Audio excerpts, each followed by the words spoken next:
How can we enable a just energy transition? Is a just energy transition possible? This is a question that Emilia always asks. Emilia lives on an island in Indonesia where a coal-fired power plant is polluting their community's air and water. Not only that, she notices that the weather is getting hotter and hotter every year. Meanwhile, Arin is an employee from company Y. She tells Emilia that Y is mining minerals near the island that will be used to build renewable energy technologies like solar panels and batteries. She said that these minerals will make us no longer dependent on fossil fuels. At first, Emilia likes what Company Y is doing, as she also wants clean air and water for her community. So if the new minerals could stop coal power plants from emitting so much greenhouse gases, Emilia thinks that she's on board with it. But her community is skeptical. Yes, there may be new jobs in the mine, but what of their forests and lands? Aren't they going to be destroyed? The minerals are buried under their ancestral lands. And how will Emilia's community benefit exactly? Now Emilia is dismayed. If it is true that this energy transition will come at a high cost for her community, what can they do?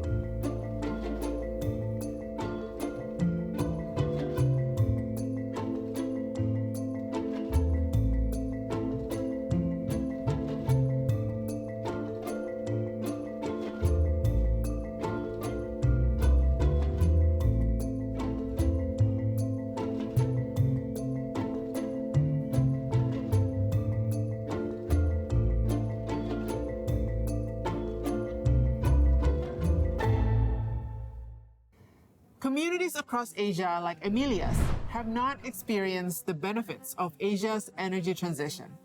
It can mean nothing to them but new destructions. This is because many Asian countries, like Indonesia, continue to experience an energy addition rather than transition. Yes, there are new renewable energy power plants, but coal-based power plants are still being built too. This means that we're still emitting the same, if not more, amount of greenhouse gases, and vulnerable communities are still being unjustly impacted by energy transition efforts. This is happening because policymakers remain slow in their uptake of renewable energy policies. The justice element in Asian countries' energy transition remains lacking. This is evident especially in cases where existing coal power plant workers are losing their livelihoods and indigenous communities whose rights to lands, resources, and overall well-being are being violated to the development of both renewable energy and fossil fuel projects. In this context, there is an entity that plays a critical role in allowing for a smooth transition but hasn't been talked about enough: financial institutions. How? Financial institutions have the capacity to lend and invest, which could be impactful in the attempt to stop building coal-based power plants. Unfortunately, they're still financing coal-fired power plants, and very few are committed to developing a concrete net zero commitment. 5 out of 6 financial institutions are not aligned with international standards. A study also found that only 14% of Asian banks' energy financing from 2016 to 2022 was directed towards renewable energy.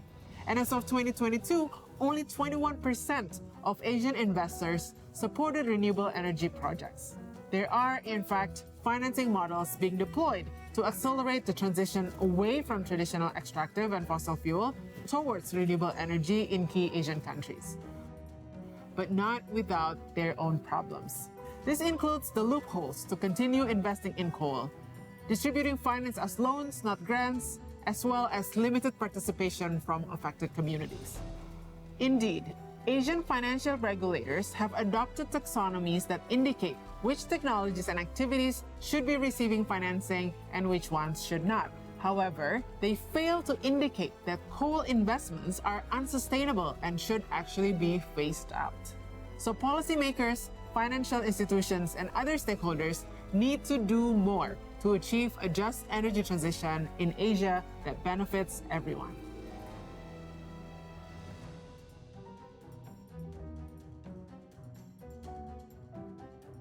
Communities like Emilia's are also especially vulnerable to the impacts of mining of transition minerals necessary to produce renewable energy technologies and power the global energy transition.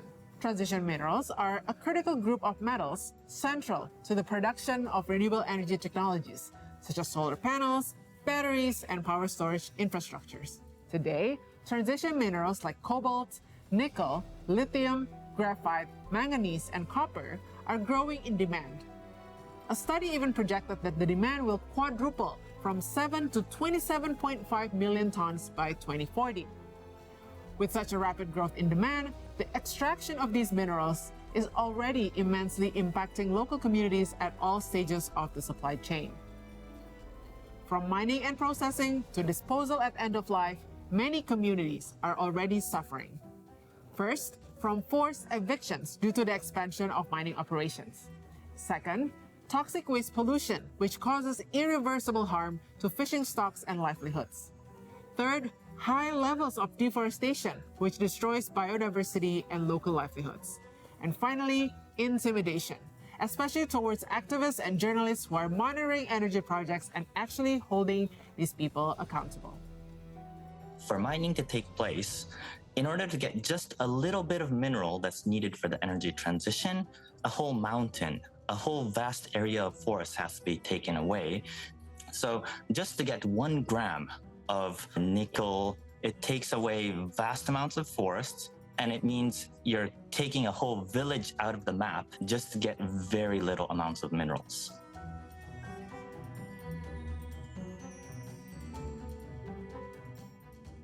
So where does Indonesia fit in the picture? Indonesia is at the front lines of Asia's energy transition. The country is a target of multiple energy transition financing mechanisms. It is also an important player in the global supplies of transition minerals. For example, cobalt and nickel, 2 of the most widely used transition minerals, are particularly abundant in Indonesia.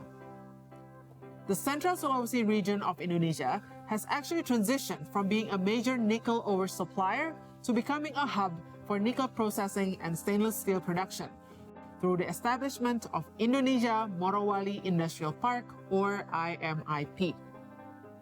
The reality is, the IMIP's operations have already led to various environmental and social issues. For example, deforestation. According to Global Forest Watch, Morowali has lost 165,000 hectares of tree cover from 2002 to 2023, or an equivalent of a 14% decrease since 2000. The region also suffers from flooding, contaminated river and seawater, as well as land conflicts with local communities. Melihat bagaimana proyek pertambangan hari ini yang masuk di Morowali Utara sungguh berdampak,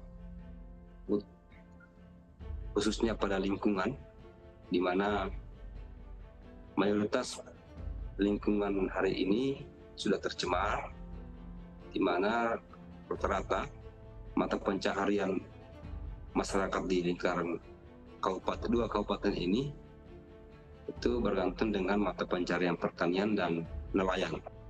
Ke dampak perkebunan sawit masyarakat akibat pertambangan ini, lahan pertanian sudah tercemar dengan limbah-limbah yang dimana melalui sungai kecil, sungai besar itu sudah tercemar di lahan pertanian. Yang kedua, begitu pun dengan lahan laut untuk teman-teman nelayan, para nelayan itu sudah semakin jauh untuk menangkap ikan. Karena memang laut hari ini dekat pinggiran pantai itu sudah tercemar dengan tanah merah, lumpur, jadi semakin jauh untuk menangkap ikan. This case underlines how large companies have profited in the nickel industry expansion at the expense of the local communities.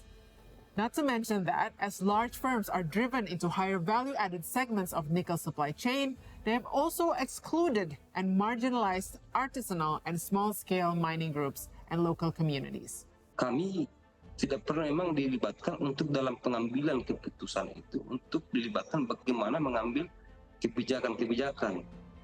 Artinya mengambil kesimpulan langkah-langkah apa yang akan dilakukan untuk menjaga salah satunya sungai, sumber-sumber mata air. Nah, itu yang tidak pernah dilibatkan.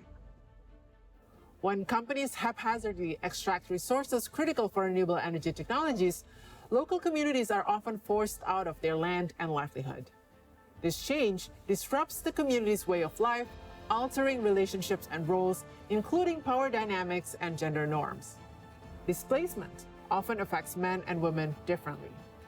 Perempuan hari ini yang ada di Morowali Utara, bahkan di Morowali, itu untuk mendapatkan dan terlibat masuk dalam mendapatkan pekerjaan ya, itu susah. Tidak seperti dengan teman-teman laki-laki seperti di umumnya ya. Karena memang di salah satu perusahaan tambang maupun industri itu perempuan ini kadang kurang menjadi perhatian dari perusahaan.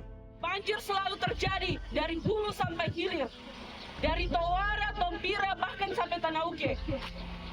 Di Tompira ada perempuan pencari meti. Di Tawara hari ini sudah tidak ada perempuan yang mencari meti.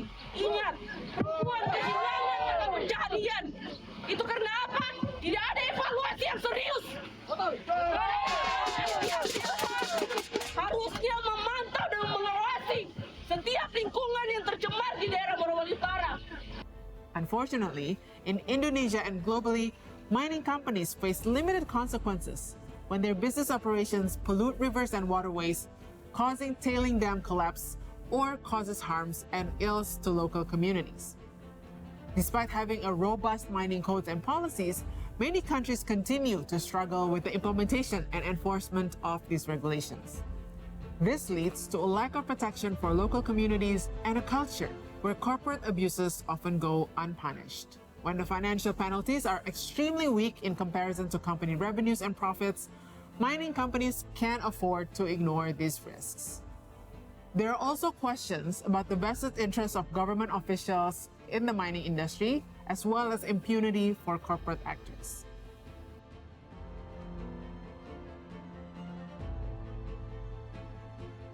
Tantangan utama ini, pengembangan ekonomi hijau ini kan tidak melibatkan hanya satu institusi atau hanya satu lembaga atau hanya. Penciptaan ekosistem ekonomi hijau ini melibatkan berbagai komponen, terutama adalah dari sisi pemerintah. Bagaimana kesiapan atau integrasi dari komponen ini dalam mendukung suatu pengembangan ekonomi hijau itu menjadi tantangan yang cukup besar bagi negara-negara seperti Indonesia yang sifatnya negara maju. Karena memang itu sangat diperlukan. Contoh gampangnya aja, Mas. Kita melihat bagaimana perkembangan industri EV misalnya di negara-negara barat itu didukung dengan suatu ekosistem baik dari sisi aspek fiskal, aspek moneter maupun aspek keuangan yang saling membantu dan terintegrasi. Ini yang saya rasa masih menjadi challenge yang cukup menantang bagi Indonesia. So what can Emilia and her community do to help achieve a just energy transition? Or, an even better question, what can financial institutions, regulators, and policymakers do to ensure a just energy transition? A few recommendations that the financial institutions must follow is to require investee company in the mining and transition mineral value chain to uphold commitments and to practice responsible business conduct and clearly communicate these policies. The other recommendation for financial institution is that they must ensure their policies and practices are fit for purpose and address the salient risk and issues raised. The financial institution must also introduce policies on customary landholders and acknowledge the overlap between land rights, livelihood, and the way of living of indigenous people. This can be done by ensuring that their investee and borrower companies seek to obtain free, prior, and informed consent of the indigenous people and local communities. Achieving a just energy transition in Asia is faced with many challenges, but it is possible. Every day we don't do something, local communities like Emilia's continue to suffer from environmental, social, and human rights abuse. While these communities continue to bravely hold the mining companies and the government accountable, financial institutions can do so much more due to their lending and investment power. This has to be changed, and the financial sector has a big stake in this. When mining companies develop these huge mines, so before even a single gram of mineral is exported, it takes mining companies years and years of development, and that means a lot of capital is needed in the beginning, and they do this through either investments or through loans from the banks. And that's why financial sector has a big leverage against these mining companies. So if the mining companies are not acting in sustainable ways, like there's too much deforestation, there's too much forced evictions, then it is on the financiers to say, no, that's not what we invested in, and to put pressure on the mining companies to change their course of action. And we as consumers and watchdog organizations need to then hold the financial institutions to account so that they too will be part of the change that is needed for a just energy transition. It is up to us to keep reminding them to do better. If you're interested in or are based in Indonesia, follow @ThinkPolicyID to learn more about these issues and its links to political processes. To learn more about what financial institutions in Asia and Indonesia can do to accelerate the just energy transition, follow Fair Finance Asia on Twitter @FairFinanceAsia, as well as ResponsiBank Indonesia on Instagram @ResponsiBank Indonesia.